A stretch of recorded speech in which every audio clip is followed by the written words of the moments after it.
ABP news पर आप लगातार बड़ी कवरेज देख रहे हैं सरकार के शपथ ग्रहण से लेकर और अब विभागों का बंटवारा यानी कि किसे कौन सी जिम्मेदारी, इसकी भी जानकारी हम आपको देंगे। लेकिन इसी बीच संसद सत्र से जुड़ी हुई एक जानकारी भी आ रही है। 18 जून से शुरू हो सकता है संसद सत्र। 18 से 19 जून को नए सांसदों की शपथ होगी। इसके बाद 20 जून को स्पीकर का चुनाव संभव है। सूत्र ये जानकारी दे रहे हैं क्योंकि अब तैयारियां आगे की हो रही हैं। आज शाम तक, देर रात तक विभाग भी सामने आ जाएंगे, किसे कौन सी जिम्मेदारी, किसे कौन सा मंत्रालय। और अब 18 जून से शुरू हो सकता है संसद सत्र। 18 से 19 जून को पहले सांसदों की शपथ और उसके बाद 20 जून को स्पीकर का चुनाव। अब मोदी कैबिनेट 3.0 में पुराने चेहरे, उन पर भी जरा नजर डाल लेते हैं जिन्हें एक बार फिर से जिम्मेदारी दी गई। राजनाथ सिंह 2014 में गृह मंत्री, 2019 में रक्षा मंत्री, 2024 में अब इंतजार है कि क्या मिलने जा रहा है उनको। अमित शाह की बात करें तो बीजेपी अध्यक्ष 2014 में, इसके बाद 2019 में गृह मंत्रालय की अहम जिम्मेदारी। 2024 में देखना होगा क्या यही रिपीट होता है या कोई नया मंत्रालय। नितिन गडकरी परिवहन मंत्री थे 2014 में, 2019 में भी परिवहन मंत्री। अब 2024 की बारी है। जेपी नड्डा स्वास्थ्य मंत्री 2014 में रहे, बीजेपी के अध्यक्ष की जिम्मेदारी 2019 में उन्होंने संभाली और अब यह देखना होगा कि शपथ लेने के बाद उन्हें क्या मिलता है। एस जयशंकर 2015 तक यूएस में भारतीय राजदूत थे, 2019 में विदेश मंत्री की जिम्मेदारी उन्होंने संभाली है। निर्मला सीतारमण वाणिज्य और उद्योग मंत्री, उसके बाद 2019 में वित्त मंत्री। अब इसके साथ ही पीयूष गोयल 14 में ऊर्जा मंत्री, फिर 19 में वाणिज्य और उद्योग मंत्री की जिम्मेदारी उन्होंने संभाली है। नीचे अब सर्बानंद सोनोवाल की बात करें तो खेल और युवा मामलों के मंत्री वो 2014 में बनाए गए थे, फिर 2019 में आयुष मंत्रालय की जिम्मेदारी दी गई थी उन्हें। और अब इंतजार 2024 का है कि ये जो पुराने चेहरे हैं इन्हें क्या मिलता है। गजेंद्र सिंह शेखावत 2014 में कृषि कल्याण मंत्रालय की जिम्मेदारी उन्हें मिली, 2024 में वो जल शक्ति मंत्री बने। अब इधर अनुप्रिया पटेल स्वास्थ्य परिवार कल्याण राज्य मंत्री की जिम्मेदारी, 2019 में वाणिज्य एवं उद्योग राज्य मंत्री की जिम्मेदारी 2019 में मिली।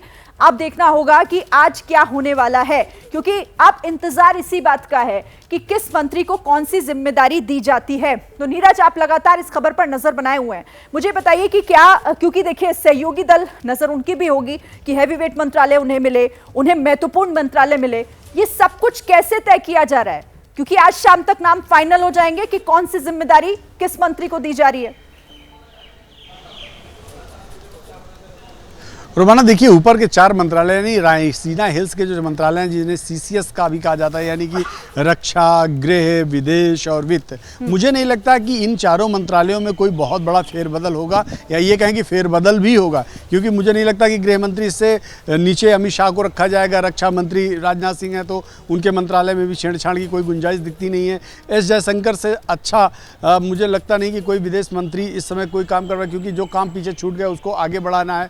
और वित्त मंत्री के तौर पर निर्मला सीतारमण जिस तरह से काम कर रही हैं और वो प्रधानमंत्री और सरकार की पसंद बनी हुई हैं, मुझे नहीं लगता कि उनमें भी कोई बहुत ज़्यादा छेड़छाड़ होने वाली। तो ऊपर के 4 मंत्रालयों में तो मुझे कोई दिक्कत दिखती नहीं है। वो मंत्री मुझे लगता है रिपीट हो जाएंगे सेम पोर्टफोलियो के साथ। अब रही बात जो दूसरे मंत्रालय जैसे रेल हो गया, ट्रांसपोर्ट, रोड ट्रांसपोर्ट हो गया या दूसरे मंत्रालय, उनमें ज़रूर कुछ फेरबदल हो सकता है। क्यों हो सकता है? क्योंकि आपके पास अब सहयोगी दल भी आ गए हैं। टीडीपी मजबूत सहयोगी दल है आपके पास, उसके पास 16 मेंबर ऑफ पार्लियामेंट है। आपने मंत्रालय मंत्री बनाया है कैबिनेट में, इसी तरह आपने चिराग पासवान को कैबिनेट मंत्री बनाया है, जीतन राम मांझी को आपने कैबिनेट मंत्री बनाया, लल्लन सिंह को कैबिनेट मंत्री बनाया।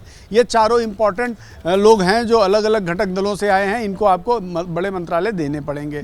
यही हाल है। आपने जयंत चौधरी को राज्य मंत्री इंडिपेंडेंट चार्ज बनाया। तो ये जो लोग हैं इनको आपको एकमेंडेट करना होगा और ये तब एकमेंडेट होंगे जब आप इनको इनके हिसाब से चीज़ें देंगे। ये खैर एक बात जो बहुत साफ है, सभी लोगों ने ये बात कही है कि उन्होंने कोई अपनी मांग नहीं रखी, कोई निगोशिएशन नहीं किया, नरेंद्र मोदी जी पर ही सब कुछ छोड़ा है कि वो जो तय करेंगे वो उसके साथ कदम से कदम मिला के चलेंगे। लेकिन इसके बावजूद जो कि सहयोगी दल हैं, सहयोगी दलों को आपको उनके हिसाब से चीज़ें देनी होती हैं। जी, देखना होगा कि कैसे साधे जाती है ये सारी चीजें। नीरज, आप मेरे साथ रहिए। नीरज, शिरीन बात कर रही हूँ स्टूडियो से। बहरहाल अब जरा देख लेते हैं कि मोदी 3.0 का ये जातीय गणित क्या है, इस समीकरण को कैसे फिट बैठाया गया। आपको ये भी इस बड़ी स्क्रीन के जरिए मैं बताती हूँ कि इस बार जातीय गणित क्या है। देखिए, अगर कैबिनेट मंत्री 30, सवर्ण 21 हैं, ओबीसी 27 हैं, राज्य मंत्री स्वतंत्र प्रभार 5 उनका पद है और राज्य मंत्री 36 हैं, एससी से 10 आते हैं, एसटी से 5, अल्पसंख्यक 4,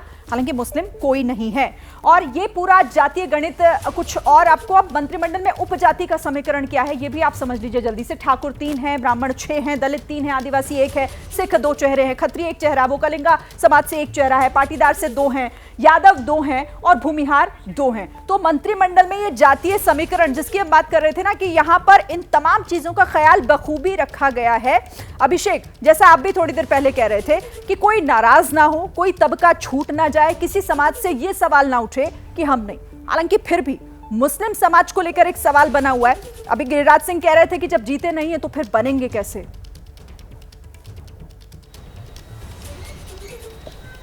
शिरीन, देखिए ये कोई क्राइटेरिया नहीं होता है कि जीते नहीं तो बने कैसे। एक नहीं कितने उदाहरण हैं कि जीतने ना जीतने के बावजूद भी उनको स्थान दिया जाता है। और बीजेपी के पास तो नेता भी हैं, शाहनवाज हुसैन हैं, मुख्तार अब्बास नकवी हैं, कितने नेता हैं अभी जिनको राज्यसभा का मेंबर बनाया हुआ है, जो AMU के वाइस चांसलर थे वो हैं। नेताओं की कमी नहीं है, लेकिन मुद्दा सिर्फ ये है कि बीजेपी को, और ये मैं आपको वो बता रहा हूँ जो अंदर की चर्निंग होती है, बीजेपी को ये लग गया है कि वोट नहीं मिलते हैं। तो जब वोट नहीं मिलते हैं तो आखिरकार रिप्रेजेंटेशन देने की हड़बड़ाहट क्यों?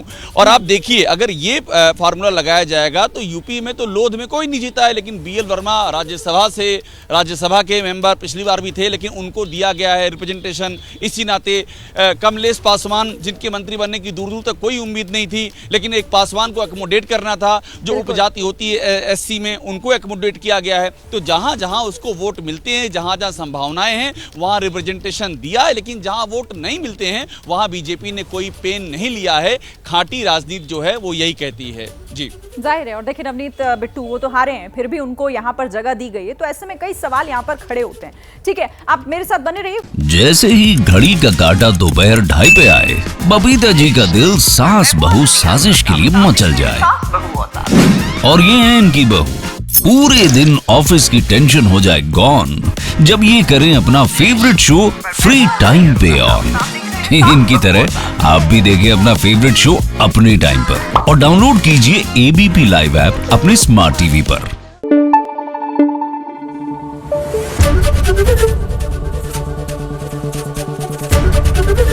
ABP न्यूज आपको रखे आगे।